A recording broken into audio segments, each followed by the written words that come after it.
Ladies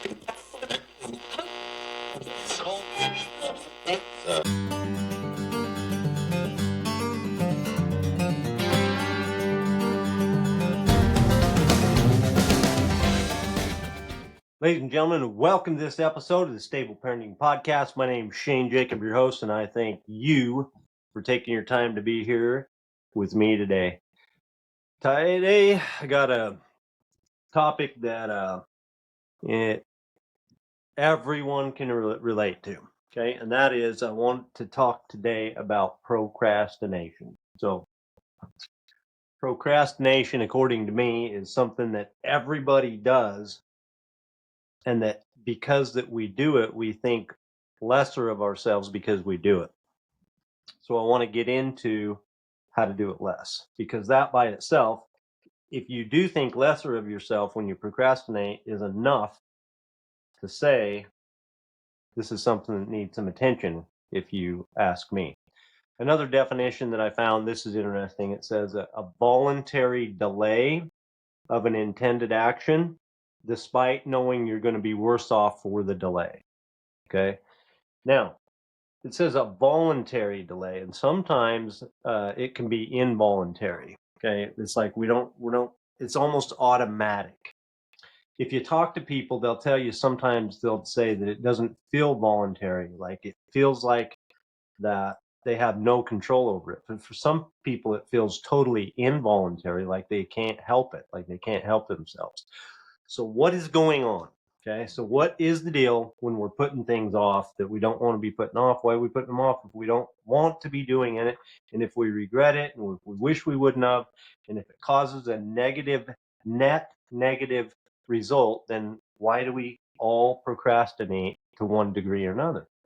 So first thing to remember, number one, is that what our natural default setting, our natural man brain is doing. Okay? It's called the emotional triad. And our brain wants to remember, seek pleasure, avoid pain, and conserve energy. So if anything feels a little bit uncomfortable, we're going the other way. We're going to try to find something else to do rather than do the thing. So basically, I'm saying that procrastination is just, it's naturally we're going to be drawn to avoid things that seem a little bit uncomfortable, because that's the way our default God-given brain guides us to do it. So the challenge, like in with discipline and with a lot of our thinking, okay, a lot of our mind management, the challenge is how to override our brains, the amygdala part, the part that is the less evolved, not the thinking part, not the prefrontal cortex, but basically to the bottom line is that our challenge, one of our challenges as human beings in this lifetime, is to learn how to make decisions for our brain that wants to give us auto decisions. Okay, so we need to learn how to override our natural instincts, is kind of another way to say that. A lot of times what we do when we procrastinate, here's an example. So I say that I'm going to do something, and then it comes time to do it. And if I don't think about it, if doing the thing is a little bit uncomfortable that I have scheduled, I'm looking, my brain's going, don't do that. It's not a conscious thought, but our brain a lot of times can find something that seems to be as important or similarly important, or we kind of need to get around to doing that thing too. And this thing feels a little bit easier. It's easier. It'll give us a quicker reward. So maybe we want to check your email and clean it up real quick, because it would be easier than writing that paper, or easier than making that phone call. Ever need to make a phone call or have a conversation with somebody that could be a little bit uncomfortable, a difficult conversation, or do a difficult task, or write the paper, or whatever the thing is that you want to do. You find something easier, and we justify it. Okay, so we don't do the thing, but we justify it by what we do. That's the next step. A lot of times we justify what we're doing by, if what we set out to do is the best thing, we do something that's good. There's this idea of good, better, best. So if we have the best thing on our calendar, that's what we plan to do. And then it comes time to do it, and we're like, yeah, your brain, if you're not really intentional about it, goes, you know what, you still need to do this other thing. You're like, hell yeah, I'll do that right now. That needs to be done too. And so I procrastinate on the thing that I had scheduled. I don't do the thing, and I justify it by saying, hey, I needed to do this other thing and I got it done, but I procrastinated the other thing. And so there's lots of reasons for justifying, but having another thing to do or accomplishing another lesser, it's not quite as uncomfortable doing something like that. A lot of times that's a way that we naturally, our brain just does it. We just justify not doing the thing. That's one of the justifications that we use. A lot of times procrastination, you can think that, hey, I'm just being lazy, or I'm just not motivated, or I'm not this. And you can kind of, when we procrastinate, it's not good for our self-image. It's not good for our relationship with ourselves. It's not good. We want to be people that we can count on. We need to trust ourselves. And so when we make a commitment and we don't keep it, we put the thing off, okay, we don't do it when we said we were going to do it. We That's why we justify, because our brain gives us messages like, hey, you don't follow through, you don't do what you say you're going to do. And so we're like, that doesn't sound very good. So then we justify to ourselves, and it's just a bad cycle. Okay. But it's not laziness. Okay. It's either our natural brain just trying to avoid a little bit of discomfort. A lot of times also, it's just the negative emotion. Okay. We don't want to feel the negative emotion that might come as a result of doing this thing. In other words, while I'm dialing the phone to have this difficult conversation, I mean, I'm going to be having some anxiety, right? Or while I'm driving to go do this thing, or while I'm preparing to do whatever, or in the process of doing this thing, I may have anxiety. I may be bored with the thing, so I don't want to do it. It may cause me to have frustration, or it may cause me to have self-doubt. And I'll talk more about that in a minute. But these kind of feelings are associated with these kind of tasks. And so if we can see that, if we perceive that we're going to feel that way, if we do it, then we automatically don't want to do it. Okay. And so if the task seems like it's going to be difficult, stressful, tedious, then we just try to delay it to escape these unpleasant feelings. And this avoidance behavior, it does give us temporary relief, okay? Because we don't have to go through that uncomfortable, negative, quote unquote, negative emotion at the time. So we get this temporary relief. But ultimately, all it does is it reinforces because the task remains incomplete, okay? And so it reinforces that we're a procrastinator, okay? And the negative emotions resurface about ourselves because we can't count on ourselves to follow through, okay? And plus, we didn't get the thing done. We could have got a long-term reward. We could have had the win, of accomplishing the thing. We didn't get it. Plus, we got the bad feeling of not doing it. So just learning to tolerate and manage negative emotion it's a critical skill in procrastination. Okay, just being willing to handle negative emotion. One thing that I have adopted, I can't remember where I got it from, but I would suggest this for you also, and that is that I have a one of my daily goals is to do two things that I don't want to do before 8 a.m.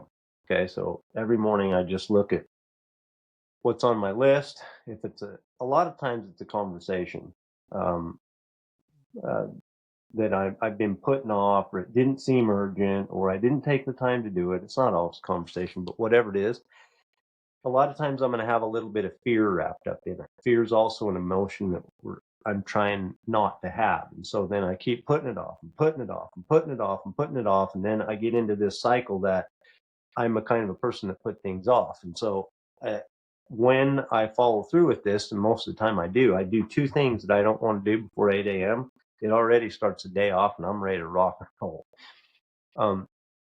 But learning how to tolerate emotions and go through those emotions and feel that fear and do it anyway, or feel whatever the negative emotion is, and just be able to really to not fear the emotion, to be willing to experience the negative emotion that comes with some of the things in life is a skill.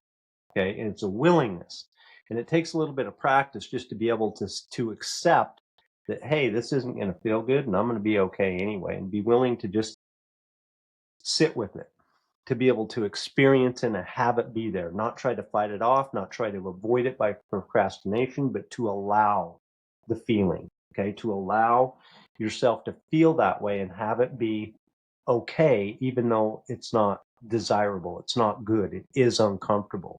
Okay, that's a skill in overcoming procrastination. It's also a skill in developing yourself, because there's so many other positive benefits of having the willingness to go through negative emotion. The thing about it is we all have this tendency to care too much about our present selves and really not to care so much about our future selves. Okay, because we're feeling it right now. Okay, we we uh, we like to enjoy the immediate benefits and be in the present, especially if the cost of our choices don't become apparent until way down the road. You know, not like if we don't get experience the win for a long time down the road, it's kind of like saving money. It's so much funner to spend it right now. I want the thing. I don't want to save it till I'm whatever X amount of years old. I don't even know if I'll live to be that long. Maybe I'll just spend it right now. Okay. I don't know, if I go to the gym or if I do my exercising or if I go for my walk or whatever I'm going to do, or if I eat it, on healthy as opposed to eating the way that I want to. None of that seems real fun. But because it's stuff that it's out in the future and I'm really focused in the now. Okay. I'm focused on how things now, and I'm not willing, a lot of times we're not willing to trade discomfort now for the big reward in the future. And this is called the present you versus the future you, right? Present you versus future you. Okay, so here's the deal. This is the future you problem that most of us have. Okay, so you know that you should do things and that they're going to lead to a big benefit in the future in the long term, but the present you, it's just valuing future you. It's like, yeah, you're not that important. What's important is right here, right now, the immediate benefit. Okay. The procrastination can be a symptom. Okay. It's not the problem, but the procrastination can be a symptom that you're not feeling real good about you. Okay. Like, for example, this is another reason that we procrastinate. Okay. If it's a symptom that you're not feeling very good about you. So if you feel like you need to be perfect, okay, you might not do the thing because you might not get it good enough. And then you might be disappointed in yourself, or you'll think that somebody else is disappointed in you if you didn't do a good enough job. And if it isn't damn just done exactly 100% perfect, I mean, just don't even do it. Don't do it. Okay, because of how you will look to yourself or to how you'll look to other people if it's not done good enough. And so you just don't do it. You put it off. You continue to put it off. Okay. And so that's why one of the big things, that one of the most significant things that contribute to our procrastination is fear of failure. So none of us like to say, well, I have fear of failure, right? But some of us do. A lot of us do, more than is willing to admit it or understand it. Maybe it's just that we don't fully understand it. And what I'm talking about is that a lot of us, okay, we avoid even starting, and for sure avoid completing certain tasks because we might not meet certain expectations. So whether those expectations are set by ourselves or set by other people, we're afraid that we might not measure up. We might not get it done good enough. We might not just show up and it might not be good enough. And so we're just not good enough. So we just don't do it. We just don't do it. Just in case we couldn't do it good enough, we don't even try. So we just put it off because we're afraid of what. Basically, that's one of the ways that it's a fear of failure. Okay, and this fear can literally like paralyze us, where we're doing nothing. Okay, we're not doing anything about it, and it turns into like a cycle, right? We don't do it, so then we feel bad, and it's just like we're just stuck in this not getting anything done cycle. And a lot of us have a lot of anxiety wrapped up in this. You know what I'm saying? Because we feel bad because we're not doing the thing, but we don't do the thing because we think we're going to feel bad, and it's going to be worse. So we're just stuck in this anxiety of not getting things done and feeling bad about it. There's even when the things are like high stakes tasks, okay?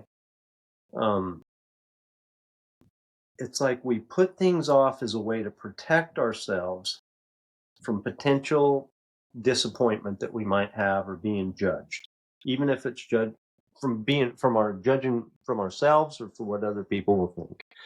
One of my mentors, Brooke Castillo, is an advocate, and she believes and promotes B minus work. So what that means is, and you've heard this, that done is better than perfect. Okay, and what Brooke says is, don't dive into this thing and have it take twice as long or 10 times longer. First of all, don't procrastinate it, do it. And then don't get in it and then just never finish it. Don't not start it and don't not finish it because you don't think it'll be good enough and it has to meet a certain standard. She's like, get it done. Okay. Go for B minus work. Done, B minus, fully acceptable, move on to the next thing. If you want to, you can go back and clean it up after it's done. But done is better than done is much better than perfect. Okay, and go for B minus work and have that be okay. Have done be better than perfect. Okay, and I believe that, and it works. When I look at things, and then a lot of times, sometimes I will go back and say, hey, I can. I want to go back and make this better. I want to go back and improve it and look at it. And so that's another thing. Then I can go back and do that. But if I'm getting paralyzed from even doing the thing to start with, that's the problem. And if I accept the idea that I'm going to do B minus work up front, boom, good enough. It's done. Okay.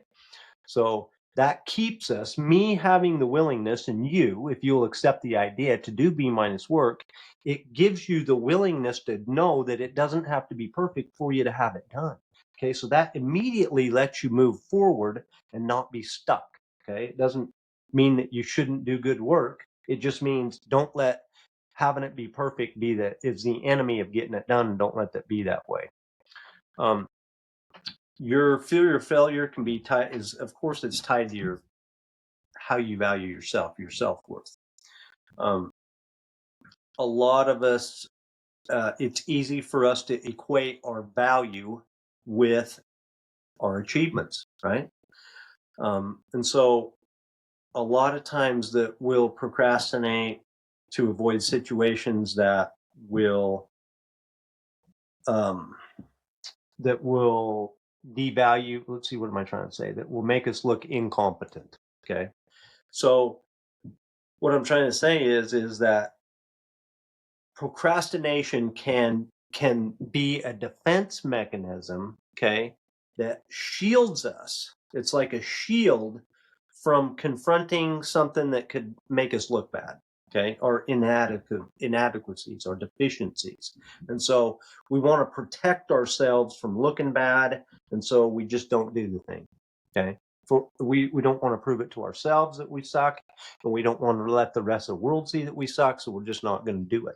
And a lot of this stuff is just running inside of our heads. It's not conscious thought, it's just happening. So if we're not intentionally thinking about what we're doing and what we're not doing on purpose, sometimes this stuff's just running as a default setting, but this is how it works, okay? Procrastination is not just your laziness, okay? It is natural, almost physiology of what's going on in your brain and our natural tendency to avoid pain and protect ourselves. When we delay tasks, we temporarily escape the uncomfortable emotions that come with failure. Okay. Uh, but usually, of course, the strategy it backfires and um, leads to even more negative outcomes. And those negative outcomes reinforce our feelings of inadequacy and deficiency and self doubt.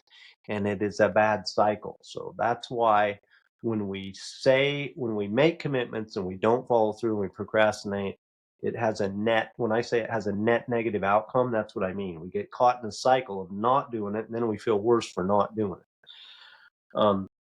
When we judge ourselves harshly, when we come down on ourselves for procrastinating, we feel guilty, we feel shame about ourselves, and this just like fuels the avoidance that we have going on. Okay. When we, and we've talked about this on this podcast before, when we can forgive ourselves, when we can fully accept ourselves and we can practice self acceptance, we actually have higher odds of procrastinating less in the future. Okay. Um, when we're willing to forgive ourselves and fully accept that we're imperfect, it actually allows us to change. Okay.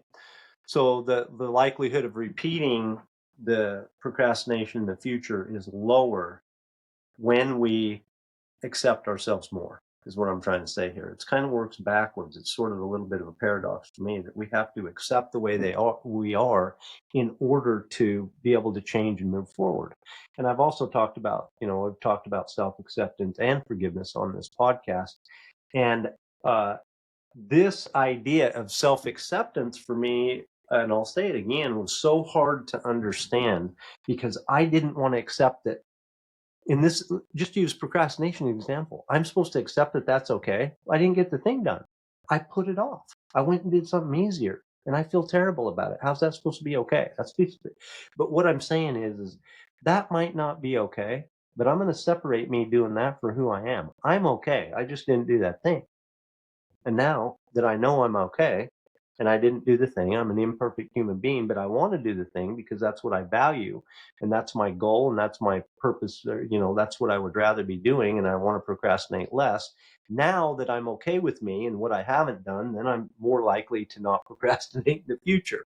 It's just the way it works. I don't know if you have a hard time with that, but I did for the longest time. Um, when we acknowledge that procrastination is common, it's part of the human experience, and that we treat ourselves with kindness, okay, it allows us to be able to break the cycle of self-criticism, and we can start to build confidence that we need to procrastinate less. Okay. So I have here's how I procrastinate less, and here's how I recommend it. I think I have 4 steps. 1, 2, 3, 4. Okay. Here are the 4 ways to go about procrastinating less. If you follow these, you will procrastinate less. Okay. Number 1 is I believe in calendaring my life and living on purpose. So I have a schedule every day. I schedule in 30-minute increments from 5 a.m. to 7 p.m. Okay. And Monday through Saturday. That's the way I roll. And I also have things in my calendar for Sunday. But that's the way I do it. But anyway, my point is to, if you have a task that doesn't seem really pleasant, I think you should be scheduling your life and living and doing your time, things with your time that you want to be doing anyway. So put it into a calendar. Okay, so that's 1. Put it in writing. Live on purpose. Okay, put it in your calendar so that you have something to look at. It's much easier when you have something to look at. It's easier to do it than put it off. If you just have the thing that's just sitting over there in your mind, it's a little bit easier, I think you'll find, It has been for me and my clients to put it off. So the first thing is to put it in writing, put it on your calendar, put it in the plan. Now, just because you put it in the plan, things are going pretty good so far. It's in the plan. I got it. I got you. I'm going to do the thing. When it comes time to do it, I'm doing the thing. Okay, so the first thing is to put it in the calendar. And that feels good. Except when it comes time to do it, then it doesn't feel good. Now I'm looking for every excuse and reason, and I'm trying to look at all the other things I need to do because I need to do them, and I'm trying to figure a way to wiggle out of this thing because it's kind of uncomfortable. And so now what do I do? Okay, now what do I do? Because now's the difficult part. I got it in the calendar. That was fun. That felt good. But now it's here. I got to do the damn thing, and it's not feeling good. Okay, so what? How do I get through that in the moment? Okay, how do I honor my calendar and myself? How do I do that? One of the things that works best is to visualize, talk to future you, visualize future you. When you visualize future you take yourself out of this present moment and what you want right now, and you see yourself in the future having the reward of what you're doing and what it'll look like. Let's just say it's at the end of this task is a 2-hour task. Even look at yourself in your future self 2 hours down the road and having it done. And then look at all the things that you felt, how you felt because you had it done, what you were able to accomplish because you had it done. And it can be anything. And maybe maybe you're thinking about saving money and it's a longer term thing. Okay. You're not going to get the result in 2 hours. You're going to get it when you're, I don't know, when you quit working, when you're 60 or whatever, however old you are. And that's just hard. But if you stop in the moment and visualize yourself having the money, spending the money, seeing the money, do the best you can to visualize future you is going to thank you. It's going to love you. And if you can go right there, right then, and talk to future you and see what the deal is, you're more likely to do the thing than not do the thing. Okay. Imagine the benefits that your future self is going to enjoy. Imagine what your life's going to be like. If you lose those 30 pounds, what are you going to feel like? What are you going to look like? Okay. Right now you got a chocolate donut in front of you with vanilla icing, and it's dripping all over the place, looking good. Okay. But if you can just say, hold on a minute, if you can check out, and this is not always easy, just like right now, I'm thinking about a damn donut. Okay. Check out and go, what am I going to be? What am I going to feel? What am I going to be able to do? What am I going to look like in the mirror? When I hit my ideal weight. Okay. Then it makes it less likely to do the discipline and to not procrastinate. Okay. If you can pull in the future payoff to the present moment, that's what I'm talking about. So that's step 2. Okay. Some of the thoughts that I use, just consider them. Maybe you want to adopt them, maybe not. But in those moments, here's some of the thoughts that I go for, that I use. Okay. This is my moment. This is my moment. That's a thought that I use. I only have one life. What am I going to do in this moment? This is my moment, and I only have one life. What am I going to do? No regrets. My future self is going to love me for what I'm going to do right next. I also have the thought that I'm willing to do what most won't, so I'm going to have what most don't. Okay, that's my thought. I'm willing to do what most won't, so I'm going to have what most don't. And another thought that I use is, I am not afraid. I am not afraid. That's a thought that I have. I am not afraid. I am not afraid of this thing. Okay. And so in those moments that I described, like I do 2 things. And like I said, sometimes they're phone calls or texts or they're one-on-one conversations with people. I just tell myself, I am not afraid. I don't have anything to fear. And it still doesn't feel good when I do it.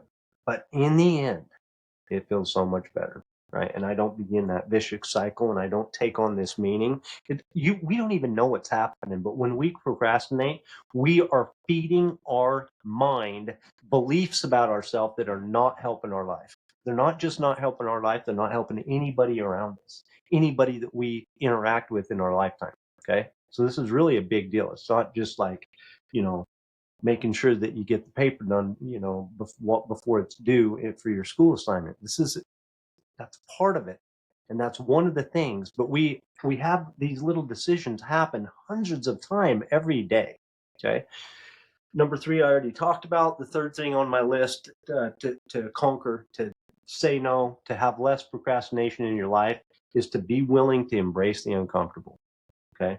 Be willing to sit with negative emotion. Don't fear negative emotion. Let it be okay. Uncomfortable as it is.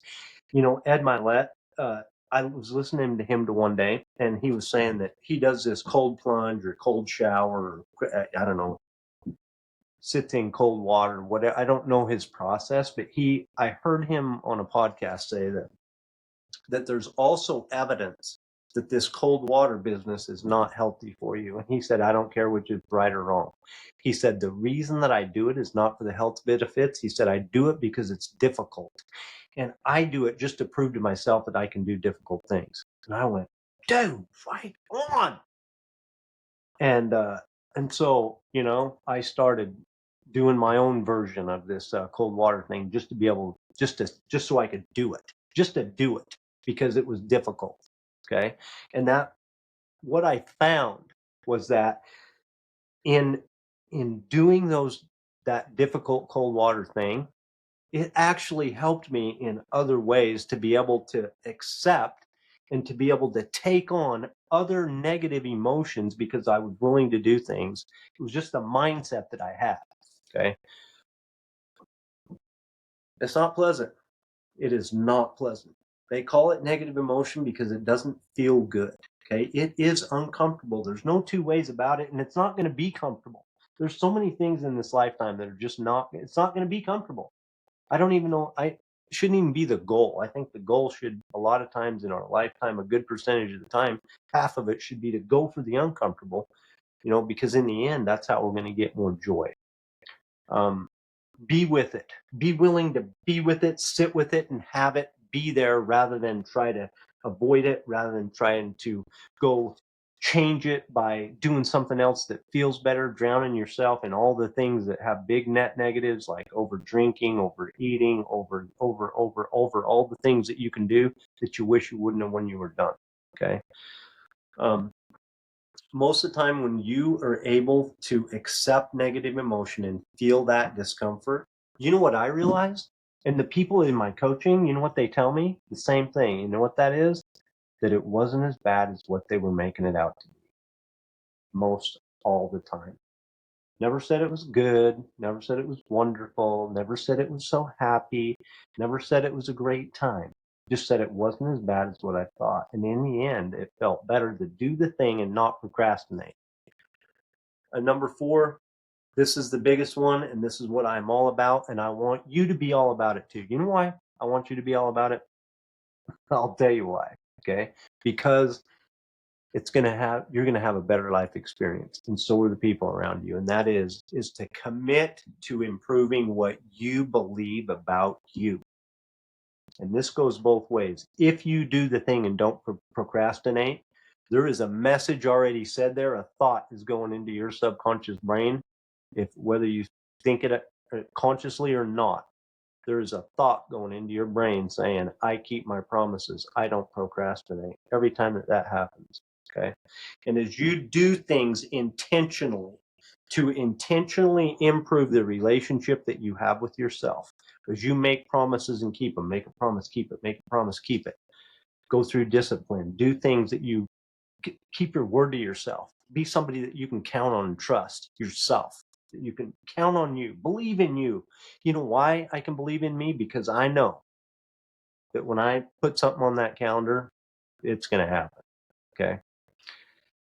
Um, if you do those 4 things, you will override your default setting, and you will override your tendency to procrastinate. You will procrastinate less and less and less.